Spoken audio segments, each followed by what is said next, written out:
Hey, shalom, shalom from your Dutch Uncle John. Are you ready to rumble?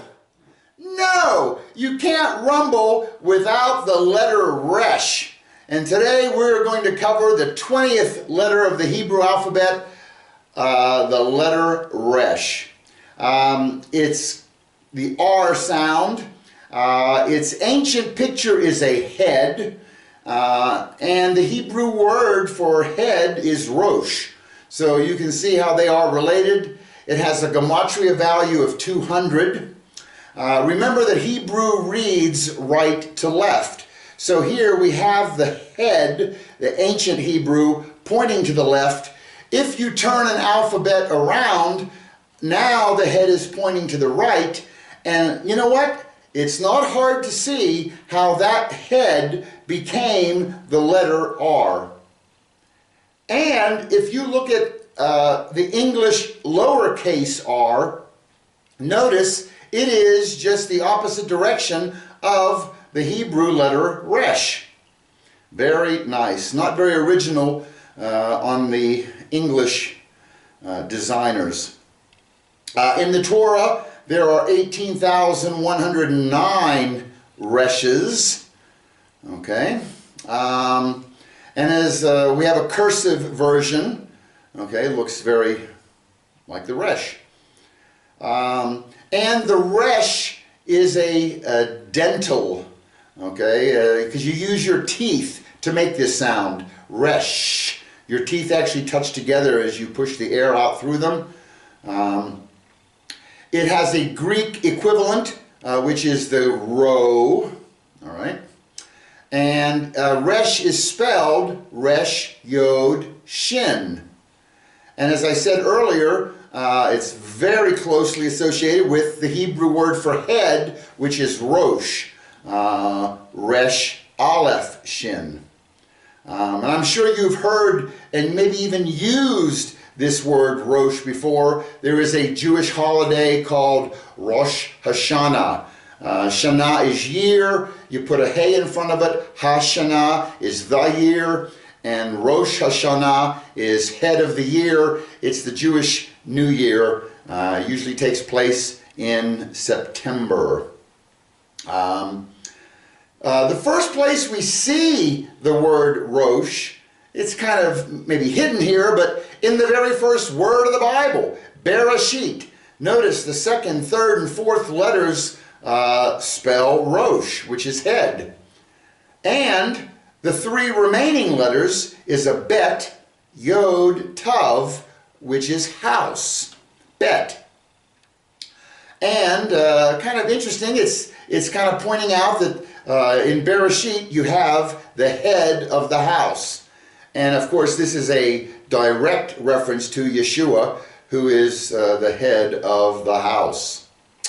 And the first word in the Torah that begins with a resh would be reshit, which is Bereshit minus the bet in front.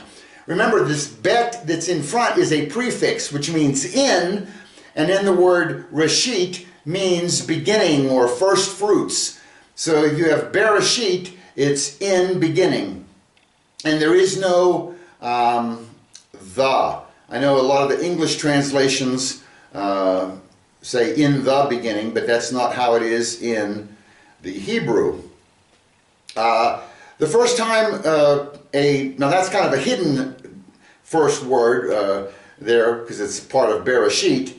But you also find it in Genesis 3:15. This is that proto-evangelium. Remember, Adam and Eve have eaten the fruit, and God is now dishing out the curses. And the snake is going to crawl on his belly and eat dust.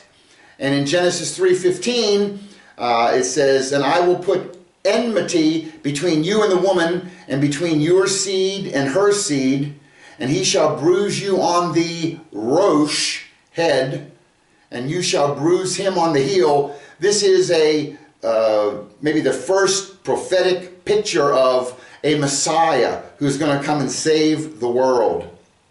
All right? it talks about in that verse that the Messiah, that's the seed of the woman, is going to crush the head of Satan, right? And Satan, he is only going to be able to attack back from behind by hitting the heel of the it's the seed of the serpent who's going to attack the seed of the woman, Messiah, from behind and injure him by injuring or bruising his heel. And we know Yeshua did have his heel bruised. They put nails through it when they nailed him to the cross. But just like Satan, right? Sneaky cowardice, biting from behind. Yeah. Okay. We've talked about in the past videos that some letters in the Torah are enlarged and some letters in the Torah are very small. And resh is no exception. Here's a list of different enlarged or diminished letters. And we have in, what is it, Exodus 34:14. We have an enlarged resh. And by the way, just let me point out that the letter resh is not the letter dalet. The resh, you can see, has a nice curve to it. The dalet is perpendicular, and it even has a little overhang off to the right side. The dalet represents door. Okay, so don't get those two confused, which many do. But Exodus 34:14 says, "For you shall worship no other God, for Yahweh, whose name is jealous, is a jealous God." Okay, so where in that verse it says, "You shall worship no other"? That word "other" is echar. Aleph, chet, resh. Why is there an enlarged resh there? The reason is so you do not confuse it with a dalet. Because if you put a dalet there, it's the word echad, which is the word for one. And what God doesn't want is to read this verse that says, "For you shall worship no one God." That is completely anathema to God's plan. He is a jealous God, and he wants all praise and glory and worship, right? So he enlarges the resh, so you know that you're saying you shall worship no other God. He does the same thing. Here's a list of more majuscule and minuscule letters, and look at Deuteronomy 6:4. This is the famous Shema, right? It has an enlarged dalet in it. And the Shema, remember, is Shema Israel, the Lord our God, the Lord is one. Shema Israel, Yahweh Eloheinu, Yahweh Echad. He puts an enlarged dalet there so that you don't confuse it with a resh. Okay? And let's look at these. We can see it in the first word also has an enlarged ayin. The word Shema, if you tried to spell it just by sounding it out, you have shin, and there's a mem, and you might be tempted to put an aleph there, Shema. But if you do, it becomes the word maybe or perhaps. So you don't put an aleph, he put a very large ayin, which is the word hear, Shema. We have Jacob's son is Simeon, Shimeon. It's hear because his mother said, God has heard my prayer, so he has given me a son, and I'm going to name him Shimeon, for hearing, because God heard her prayers. Okay, by the way, that word Shema, it doesn't just mean hear. In Hebrew, it's deeper. It says, hear and obey. Okay? That's important. Hear and obey. Keep that in mind whenever you're reading New Testament verses when Jesus says, he who has an ear, let him shema. It's not just let him hear. Jesus is saying let him hear and obey. Everybody has ears. He don't want you just to listen and hear. He wants you to hear and obey.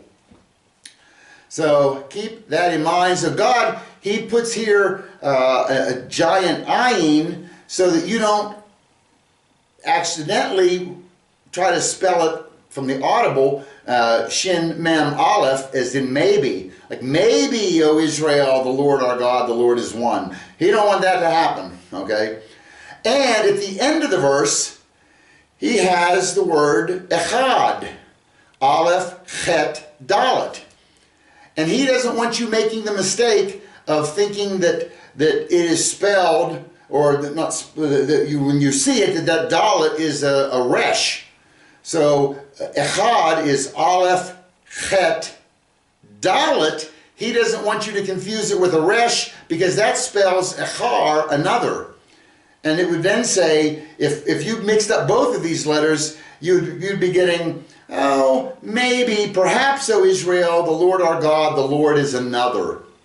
No, he wants you to realize, hear, O Israel, the Lord our God, the Lord is one, echad. So he puts a giant dalet. It's kind of like the one we just saw about the jealous God. He doesn't want you confusing the resh and the dalet for another versus one. Very nice. And while we're on the dalet here, the word dal in Hebrew is poor. Okay, it's a dalet lamed. Mark 14:7 in the Brit Hadashah, New Testament says, for you have the poor with you always.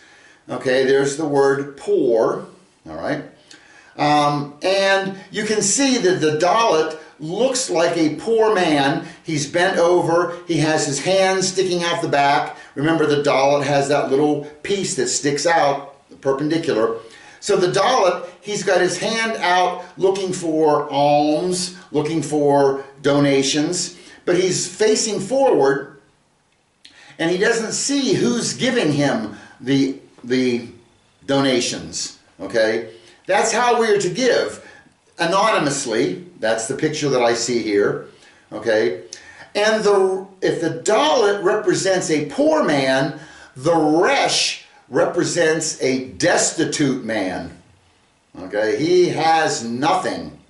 And we have examples of that. In 1 Samuel 18:23, it says, so Saul's servants spoke these words to David, but David said, is it trivial in your sight to become the king's son-in-law, since I am only a poor man and insignificant?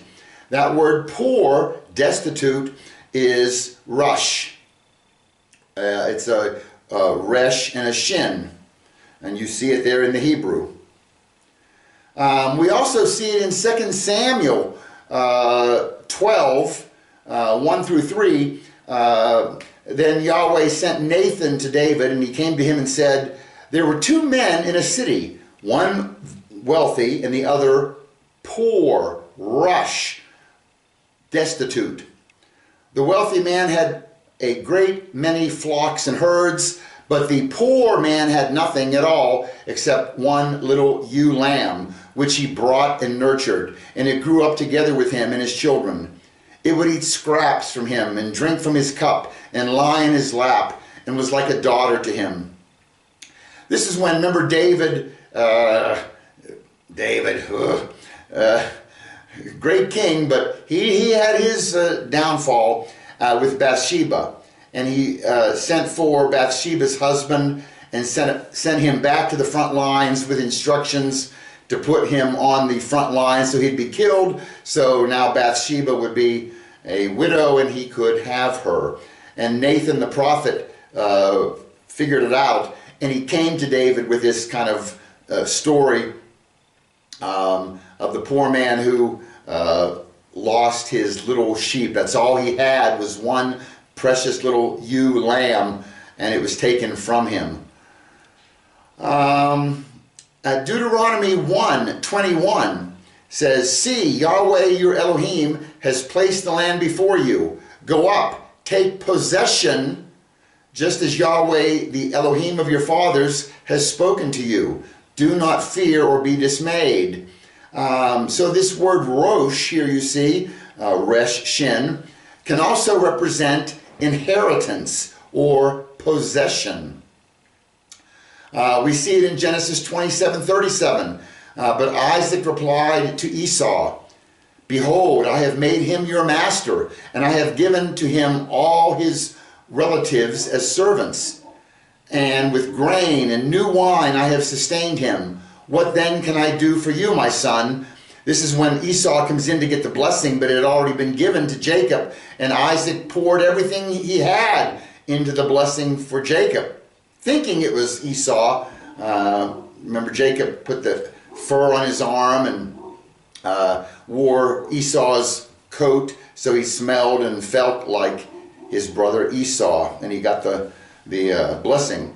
But this word for new wine is terosh. It's a tav, yod, resh, shin. And what he is giving here, this new wine, is representing an inheritance or possession. Terosh, new wine, represents the inheritance. He also gave him servants and grain, which represented servants, obadim, and a multiplying wealth in the grain. Okay, let's look at some words that begin with the letter resh. In Genesis 1:2, it says, "The earth was without form and void, and darkness was on the face of the deep, and the ruach Elohim, the Spirit of God, was hovering over the face of the waters." The word ruach is spirit, resh, vav, chet. All right? And that same word, the same three letters, also means wind. Exodus 10:19, "And Yahweh turned a very strong west wind, ruach, which took the locusts away and blew them into the Red Sea. There remained not one locust in all the territory of Egypt."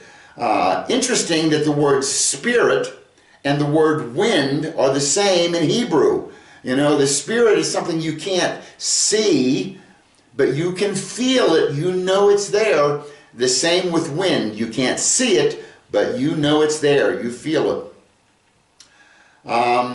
In Isaiah 52:7, one of my favorite verses, "How beautiful upon the mountains are the feet of him who bring good news, who proclaims peace, who brings glad tidings of good things, who proclaims salvation, who says to Zion, your Elohim reigns."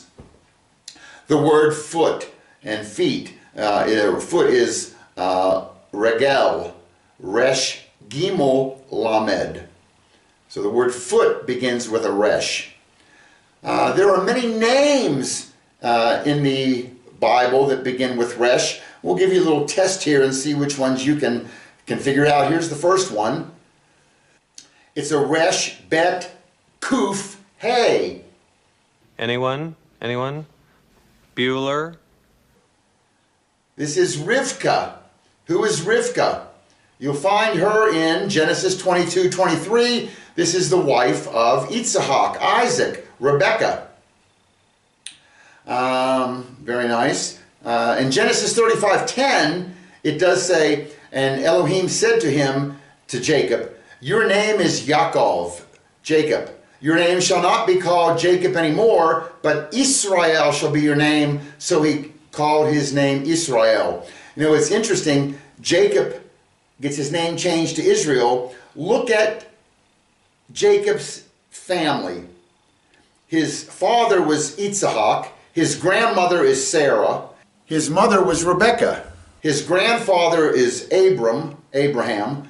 And Leah is his first wife. And the initials of those 5 family members spell Israel. So that's how Israel came about. Israel also means he is a prince of El. E is, Yud is he, Sar is prince, and El is Elohim, God. Nice. Very nice. Okay, here's another one. Resh, Chet, Lamed. Rachel. In Genesis 29:11, and Jacob kissed Rachel, Rachel, and lifted up his voice and wept. Notice her name is not Rachel, it's Rachel. It's a chet in there, okay, which is the hard K sound. We in the English-speaking world often call her Rachel, but it's not. Another one, Resh, Aleph, Vav, Bet, final noon. This is Reuben.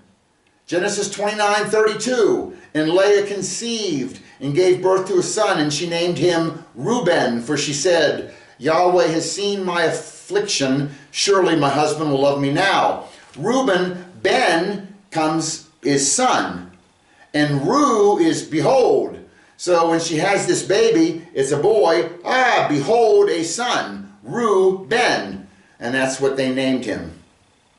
All right, here's another one, Resh, Pei, Aleph. This was a good one if you are not feeling well. This is the word Rapha. Rapha means to heal. Okay? And Exodus 15:26 says, For I am Yahweh who heals you. I am Yahweh Rapheka.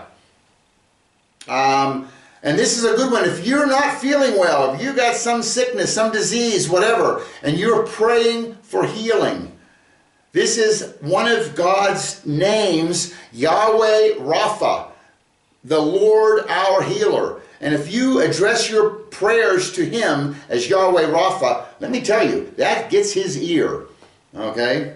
Not that he's not listening otherwise, but if you're praying for healing, that's the way I would address him. And maybe you've heard the name Raphael, famous artist, and we have people today named Raphael. Okay, isn't there a turtle named Raphael? Yeah, one of the Teenage Mutant Ninja Turtles, I think is Raphael. Anyway, Raphael. Rapha is healer, and El is Elohim. So Raphael means the Lord our healer. You can address your prayer, Raphael. Another one here is Resh, Chet, Bet. Rahab. In Joshua 2:1, so they went and entered the house of a prostitute named Rahab and stayed there. Rachav in the Hebrew. Remember, they sent the spies into the promised land, and they were taken in and hidden by Rahab. Very nice. Resh, Vav, Tav. This is Ruth. In Ruth 1:4, in the name of the other, Ruth. These were the wives of the children of Naomi and Elimelech. And one of them married Ruth, and one of them married Orpah. Okay, here's a big word. What's this one? Oh my goodness. Let's see. We got, it starts with a resh, so I say R. And then there's an aleph. I say R-A. Then a gimel. R-A-G. R-A-G-G. R-A-G-G. Mem, Vav, Pei, Pei, Ragmop. Ragmop. Ragmop. Okay. Let's go to Genesis 1:3. The word or is Aleph, Vav, Resh. And that's the word for light. We see it in Genesis 1:3. Vayomer Elohim, Yehi or, Vayi or. And God said, "Be light," and light was. So Adam and Eve, when they were first created, they were naked.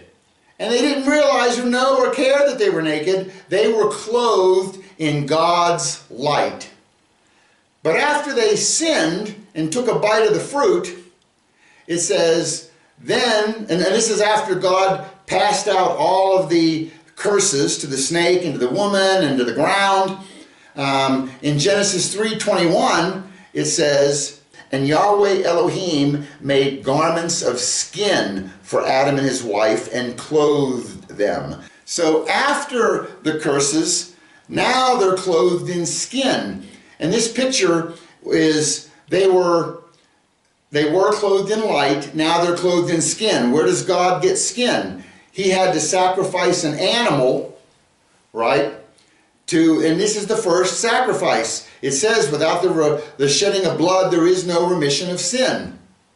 That word for skin is also or, but it's spelled differently. It's ayin vav resh.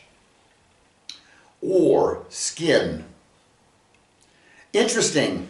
At the beginning you have, God said, "Be light," be or, and at the beginning, whenever he made Adam and Eve, remember they were naked to begin with. And they remained naked until they ate the fruit, and then all of a sudden they realized that they were naked and they were ashamed.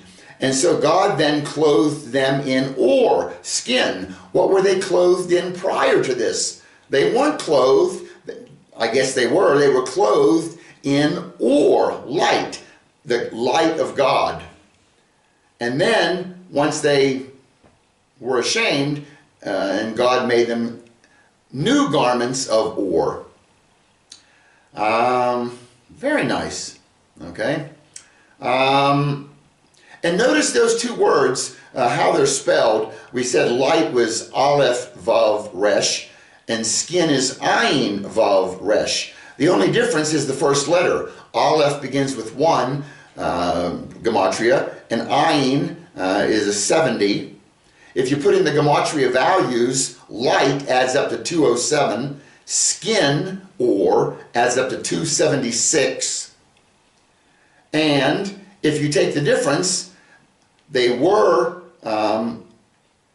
clothed in light, and now they're clothed in skin. The difference is 69, okay? And how do you get 69 in gematria?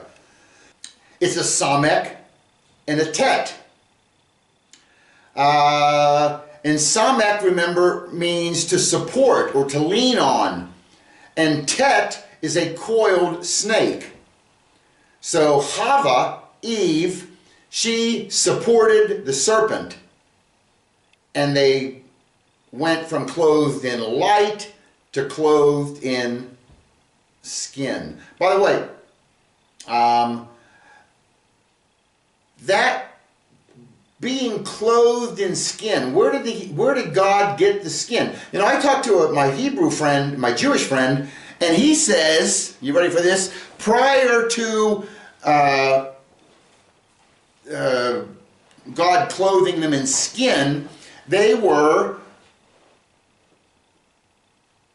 like just beings that they were spiritual beings. And then once they fell and God made garments of skin for them, he made them into bodies. I don't think that's what happened. I don't think they were some kind of spiritual beings that then were given bodies. I think they were given bodies to begin with that were naked, and then God had to sacrifice an animal. Remember, without the shedding of blood, there's no remission of sins. And so God is starting that whole picture of it takes blood to cover sin. And they had sinned, they disobeyed, and now he's sacrificing an animal and giving them the hides. Okay, interesting. Okay, what else we got? How about Exodus 3:14? This is the Pi verse, 3.14. And Elohim said to Moshe, I am who I am. And he said, this is what you shall say to the sons of Israel, I am has sent me to you. God also told Moshe, tell the Israelites, Yahweh, the Elohim of your ancestors, the God of Abraham, the God of Isaac, the God of Jacob, sent me to you. This is my name forever, and this is how I am to be remembered from generation to generation. That phrase, this is, by the way, when Moses goes up and sees the burning bush, and he says they're going to ask, what is your name? What do I tell them? And this is God's answer to that question. And that phrase, from generation to generation, is lador dor. Okay, so the word for generation is dor. Keep that in mind. And notice the order, because that word generation, dor, is a dalet and a resh, two letters that can easily be confused. Okay?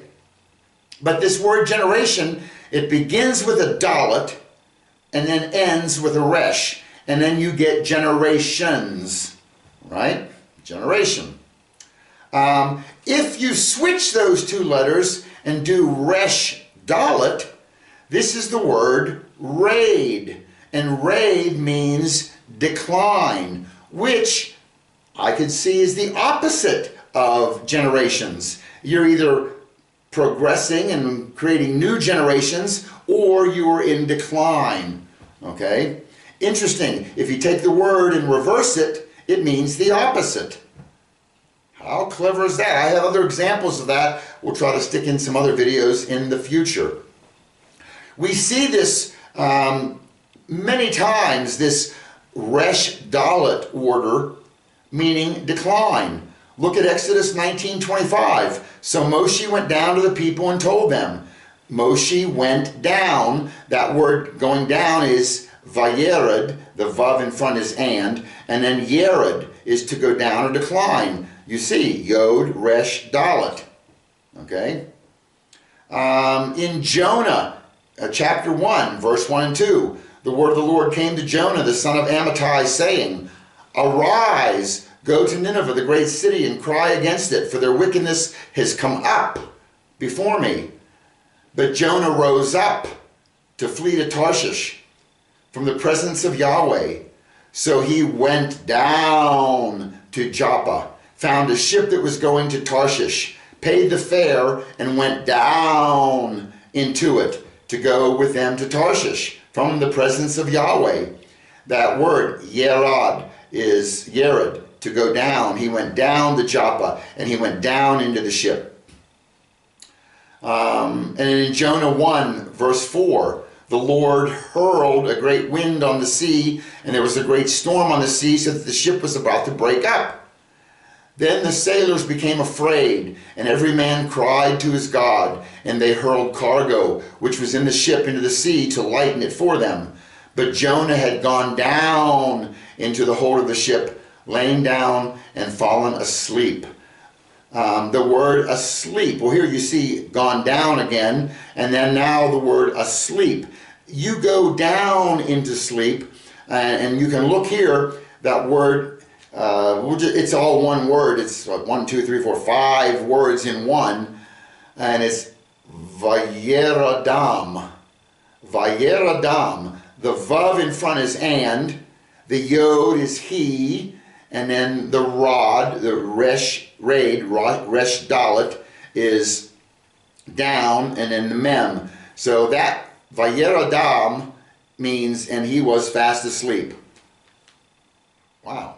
Lots in that. Lots of letters they mix together and make incredible things in Hebrew, don't they? But there you can see, yeah, very nice. Okay, radam is sleep. Joshua 24:11. Then you went over the Jordan and came to Jericho, and the men of Jericho fought against you. Also the Amorites, Perizzites, Canaanites, Hittites, Girgashites, Hivites, and Jebusites. But I delivered them into your hand. And they went across the Jordan. The word Jordan, the river that separates Israel from the country of Jordan, is Jordan. And notice its spelling.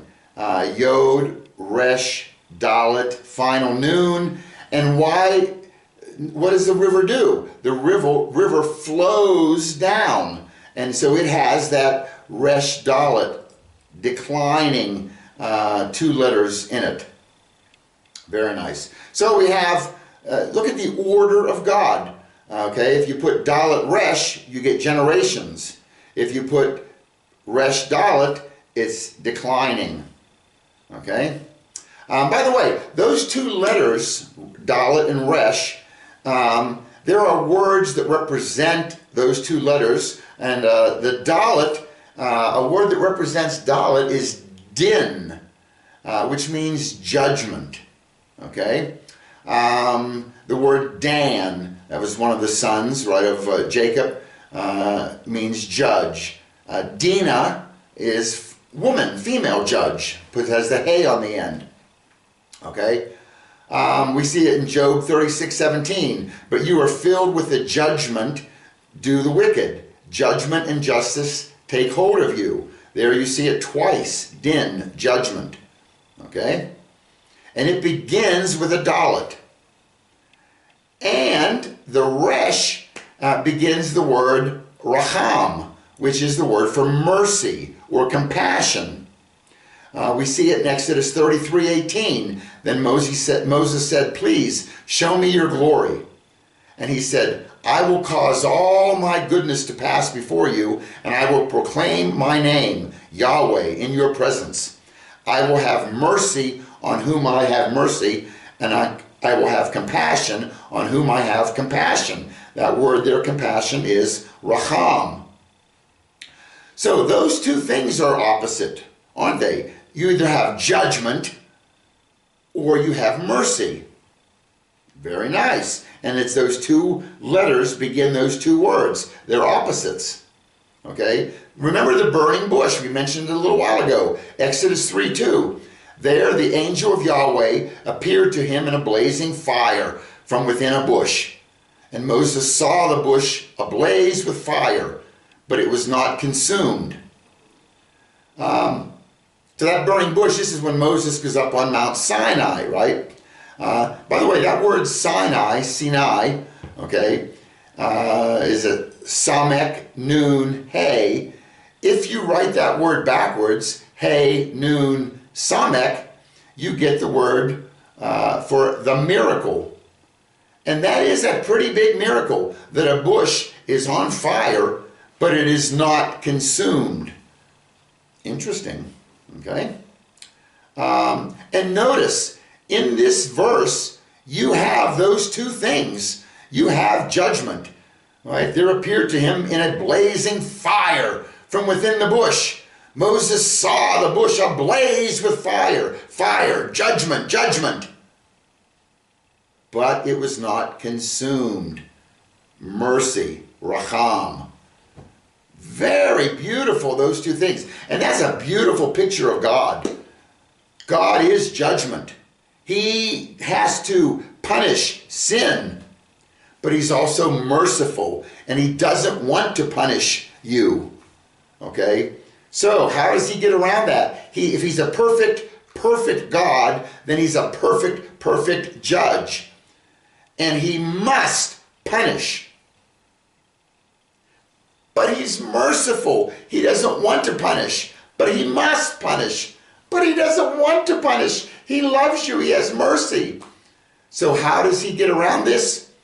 He leaves his throne. He comes to earth as a baby and grows up as a human, and he takes the punishment for you.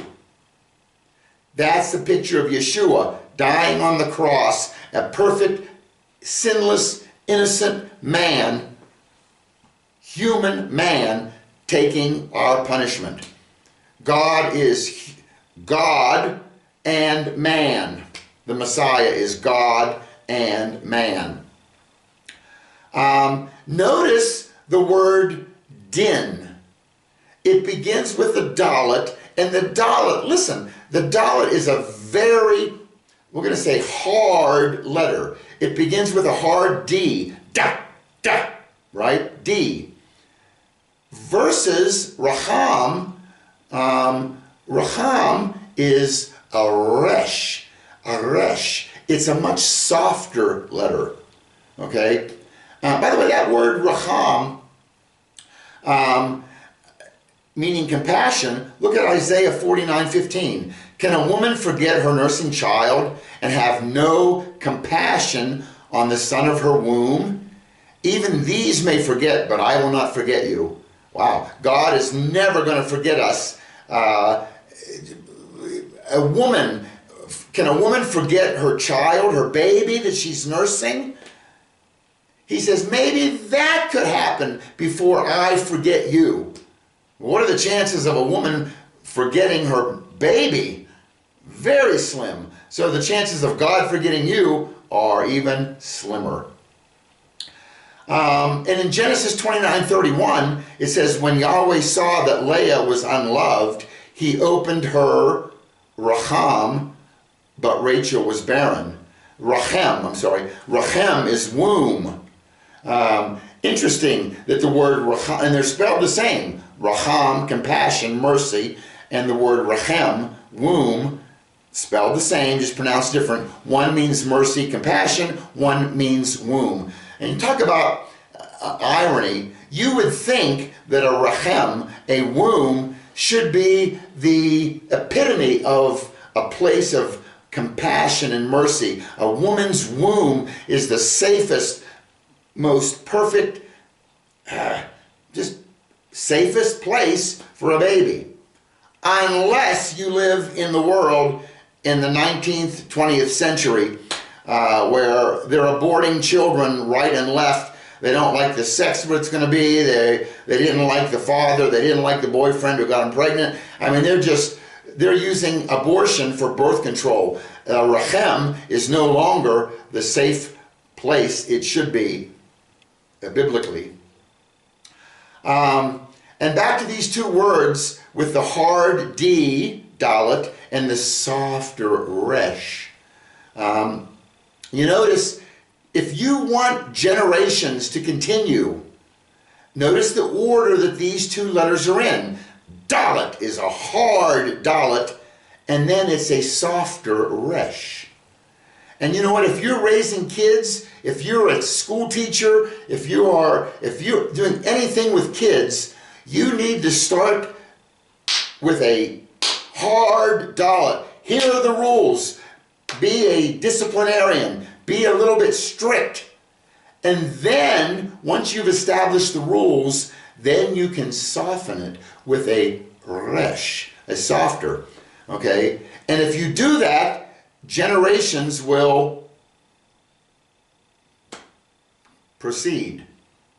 Versus, if you start with a soft resh, and then try to rein it in with a hard dalet. You ever have kids and you just let them go wild, and then once they've gone wild, try to rein them in with us hard rules, and you must, that's impossible, okay?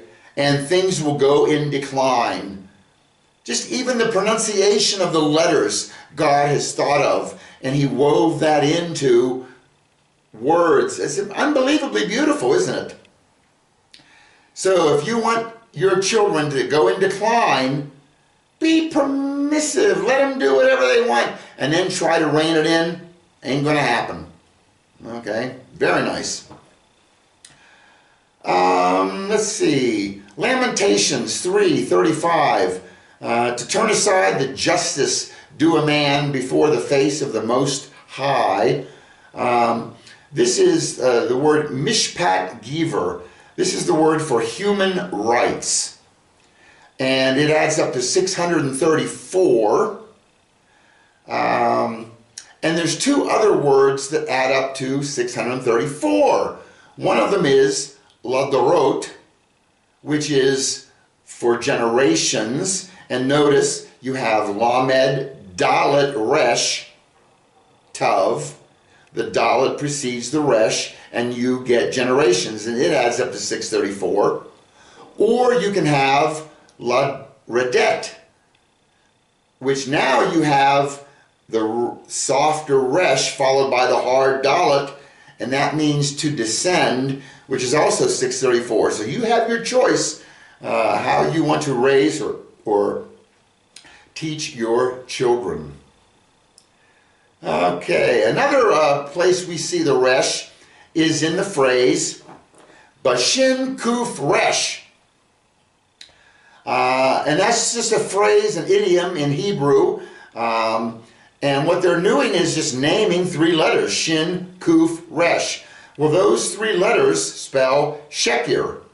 And the bet in front can be with Sheker. Okay, what is Sheker? Sheker is the word for lie or falsehood. You know, in English, if someone tells you a lie or something that's not true, you can say, you know, that is an L-I-E. You're stressing, you're spelling it out in capital letters. Okay, and in Hebrew, they do the same thing. That is Bashin Kuf Resh. It's kind of dismissing somebody as telling you a falsehood. All right. And by the way, the letter Resh, you know, the Hebrew Bible, the Torah, actually begins with 4 different letters. What? How can that be? Well, let's look at it. First of all, the Word of God, we know, is the alefbet, from aleph to tav, right? The first and the last, which Jesus claimed to be. I am the first and the last. And those 2 letters, aleph, tav, spell et. We have whole videos on et. Hopefully you've seen that. But the ordinal beginning of God's Word is an aleph. There's no question, we know that, okay? If you go by the meaning of words, remember the first word of the Torah, the first full word is reshit. It does have a prefix in front of it, the bet, but the meaning word is reshit, beginning. So it begins with a resh. The scriptural beginning of the Torah is a yod. Well, why is that? Because if you're going to script it, if you're going to write it, as soon as you put your pen down on paper, that first dot you make is a yod. So you cannot write the Torah without first making a yod, because yod is represented by a dot or a little, right? It's a teeny tiny little thing. And there's a 4th beginning. There's a phonetic beginning. The phonetic beginning is hey.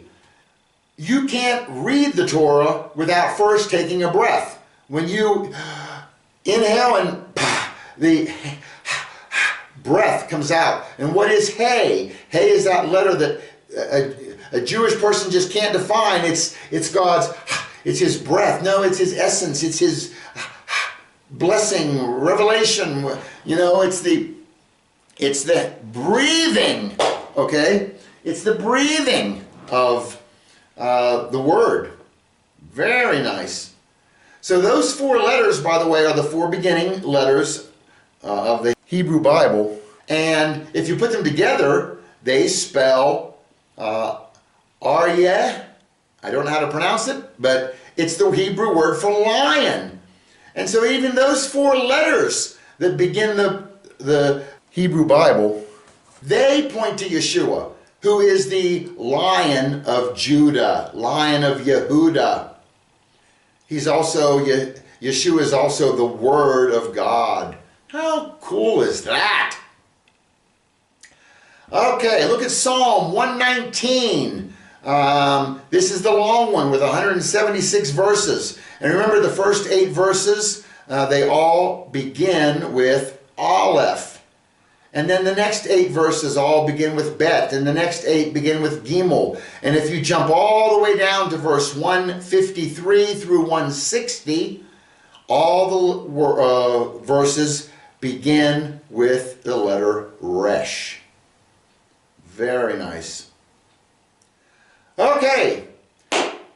Thank you so much for watching. To God be the honor. To God be the glory. To God be the praise. And pass these on. Thank you. Okay, We will talk to you soon. God bless. Bye-bye. Wait! We have a bonus. We've talked about this 3 other times when we did the letter Pei, and when we talked about the letter Dalet, and when we talked about the letter Samek. And now we're talking about the letter Resh, and you put those 4 letters together, you get the word Pardes. Pardes is the Hebrew word for orchard. Okay? Interesting that in an orchard you have peri. Peri is fruit. And remember, in English, fruit is F-R-U-I-T. Remember, the pei can be an F sound or a P sound. So you have a pei is F, and then you have a resh, which is the R, and then you have a yod, which is the I. Those are 3 letters that we get. The letter fruit is in there, okay? So I believe the word fruit, if you check the etymology, it's going to go back to the Hebrew, from peri. At least the spelling here it does, right? Fruit, very nice.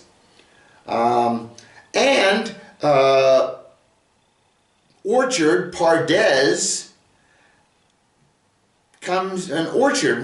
Where do we think of when we think of an orchard? I think of the ultimate or original orchard would be Eden, right? Garden of Eden, where God made Adam and Eve and he put them in this paradise. Notice the word paradise. It's a P. Listen to the sounds of the letters. There's a P, and there's an R, and there's a D, and there's an S. Paradise comes from Pardes, orchard, which is like a garden. Okay? He planted trees there, it said. So the Gan Eden, the Garden of Eden, is a paradise, Pardes. Very cool. We see it a couple times, Nehemiah 2:8, in a letter to Asaph, the keeper of the king's forest. Here it's translated as forest. Ecclesiastes 2:5, I made myself gardens and parks. It's translated as parks. In the Song of Solomon 4:13, your branches are an orchard of pomegranates. There's the word Pardes, meaning orchard. So it all has this orchard, garden, park, forest theme. Okay? And those 4 letters that spell Pardes, they represent 4 ways of interpreting a particular scripture. Each letter has a meaning. The Pei represents the Peshat level. Peshat means the literal meaning. What does the verse say? That's what it means. Okay? Then you have the resh level, which is the remez. Remez is a hint or an allegory. Okay? So there's going to be something else that it's hinted at in that verse. Then you have the drosh level. The drosh level is the application. How do you apply that verse to your life? And then finally is the samek, the sod level. The sod is the Hebrew word for secret or mystery. So there's going to be some deeper things in that verse. Okay? And the scribes and the sages and the rabbis believe that any verse can be broken down into these 4 levels and you can be learning more and deeper things. So I thought I'd take a verse and let's show you the 4 levels. Let's start with a Peshat level. And for our scripture, I've chosen Genesis 42, verses 1 and 2. Verse 1 says, Now Jacob saw there was grain in Egypt, and Jacob said to his sons, Why are you staring at one another? Okay, remember there was, the brothers sold Joseph into slavery, and they took him to Egypt, and he interpreted Pharaoh's dream, became number 2 in all of Egypt. Pharaoh had a dream about there was going to be a famine, so Joseph suggested, let's store up grain. during the 7 good years, and then we'll have food for the 7 bad years. And Pharaoh made Joseph number 2. Well, this famine extended into Canaan, where Jacob and his 11 remaining sons were living, and daughter, Dinah, and his 2 wives. And so Jacob realizes there's grain down in Egypt. And he says to his sons there, "Why are you staring at one another? The solution is down in Egypt, down with," he didn't know that Joseph was still alive, but it's kind of ironic that he's saying the solution lies down in Egypt with that brother you have betrayed. That's very prophetic, because Yeshua Jesus is the brother that the Jews rejected, and he's the one who has and is the bread of life. This whole Jacob story and Joseph, that is, I mean, it's just parallel with Yeshua, right? The brothers betray their brother, and he's the one who ends up saving them. Beautiful picture.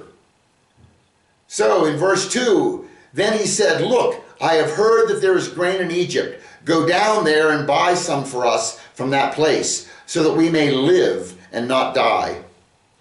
Okay, so at the Peshat level, Jacob says, "Why are you looking at one another?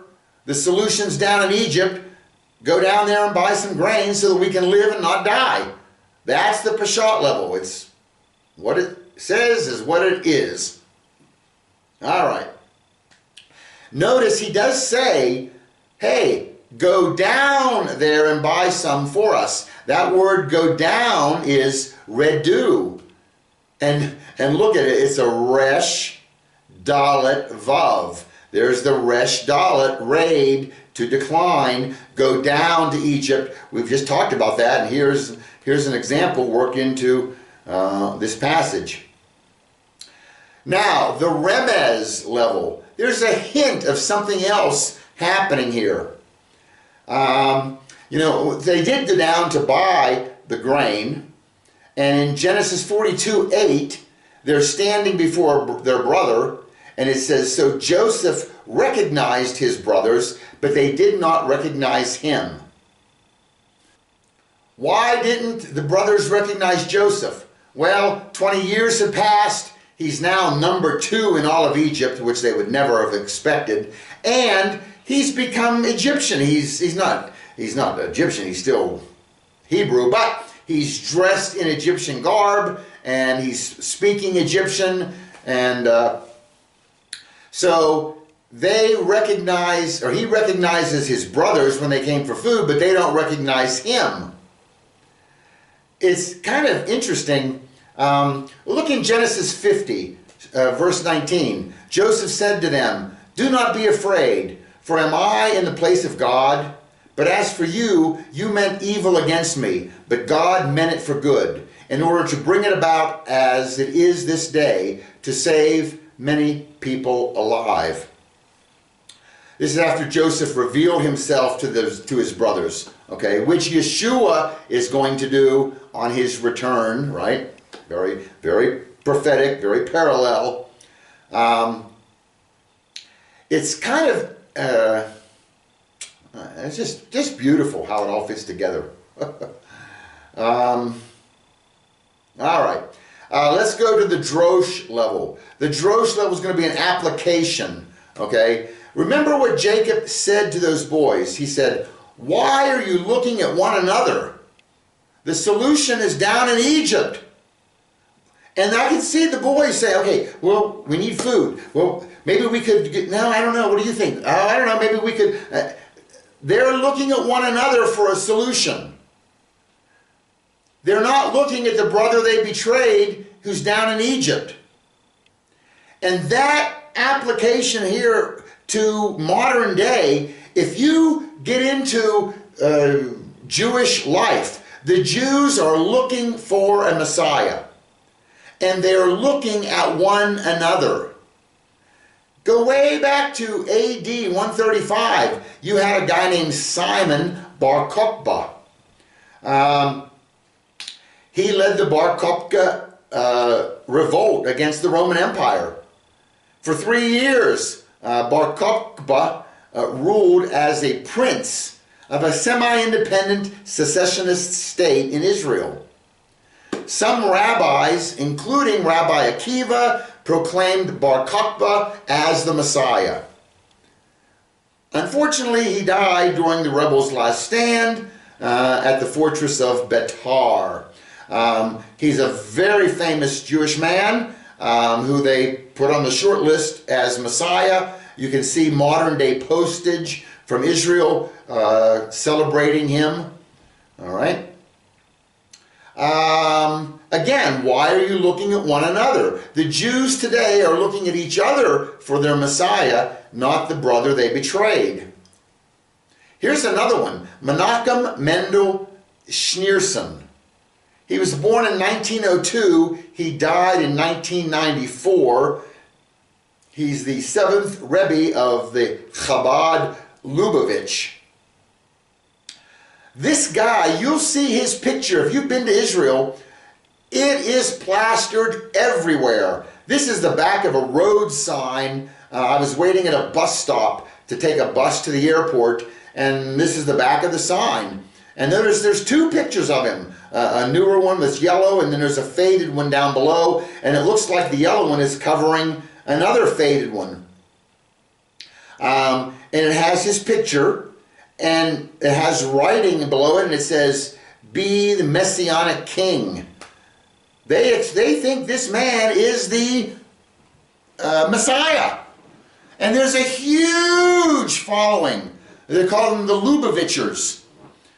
Now, you understand, this man died in 1994, but they're still clinging.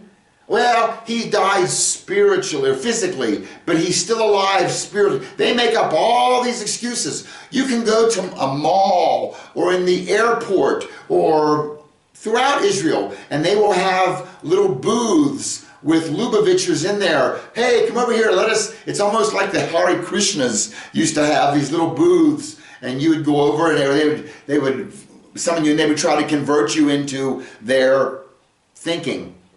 That's what the Lubavitchers do, okay? And there are whole synagogues in America, throughout the world, that believe this guy is the Messiah, even though he's dead, okay? And here, following a series of strokes late in his life, many of his followers began to openly proclaim him as the Messiah. Most of the Chabad movement today has been taken over by Messiah Schneerson, including many of the rabbis. Some followers believe Schneerson never died. While Schneerson remained vague about such assertions, many of his followers do believe he was Messiah. FYI, he ain't the Messiah. Okay. But once again, why are you looking at one another? How about that brother you betrayed? Yeshua HaMashiach. Here's a very modern guy, Rabbi Shlomo Yehuda Berry. He's got a nickname, Yanuka.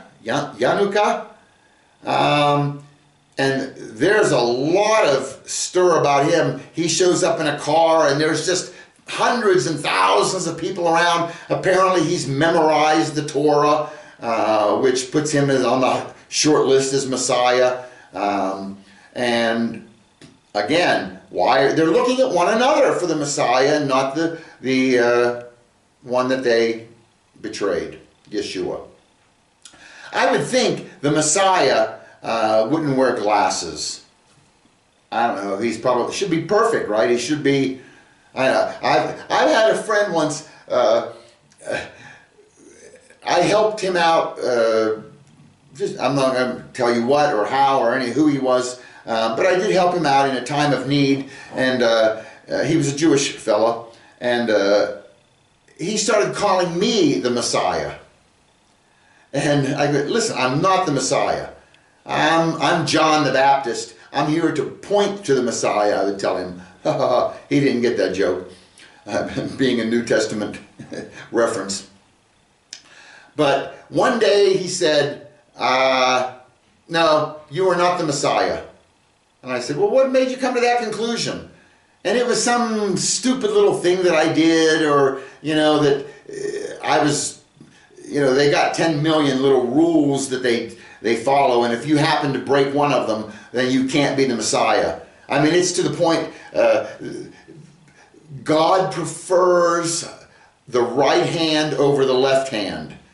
And so when the Messiah comes, he will put his left shoe on first, and then the right shoe, or maybe vice versa. I don't know. Maybe the right shoe should be first, because the right is the good, and then the left shoe. And if you happen to put the left shoe on first and then the right shoe, that disqualifies you. You're not the Messiah, because you would have known better and you would have put the right shoe on first. I mean, it's so ridiculous, all their tiny little rules and requirements and how they can dismiss somebody. Well, I got dismissed because I did something stupid and little, and he claimed was against the Torah.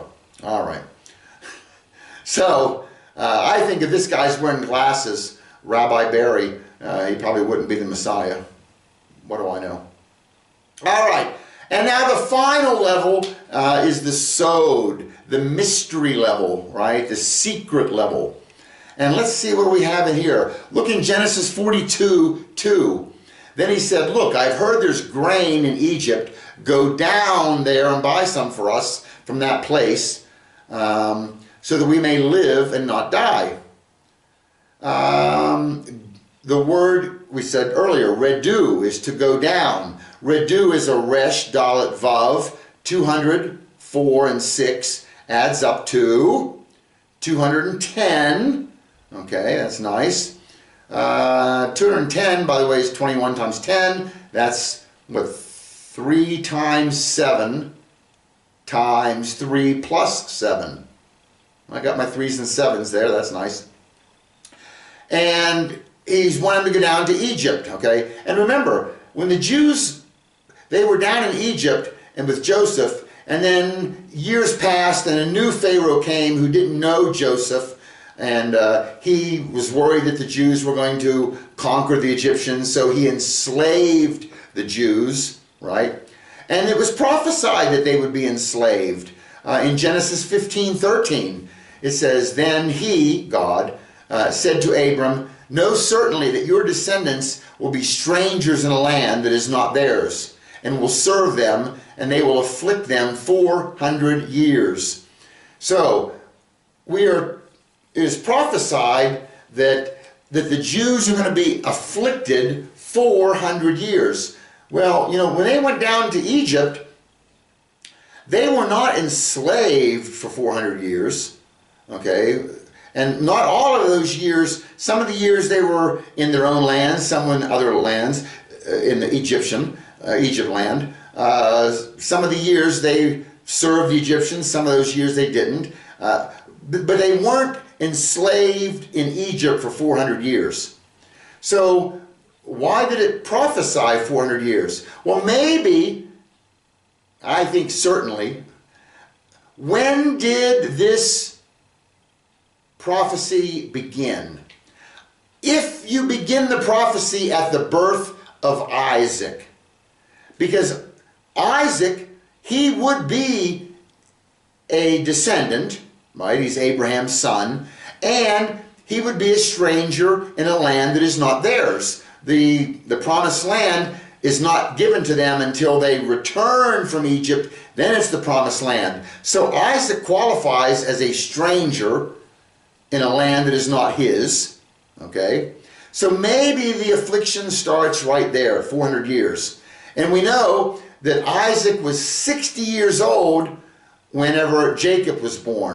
And how do we know he was 60 years old? Genesis 25:26. And afterward his brother came out, and his hand took hold of Esau's heel. So his name was called Yaakov. Isaac was 60 years old when she bore him.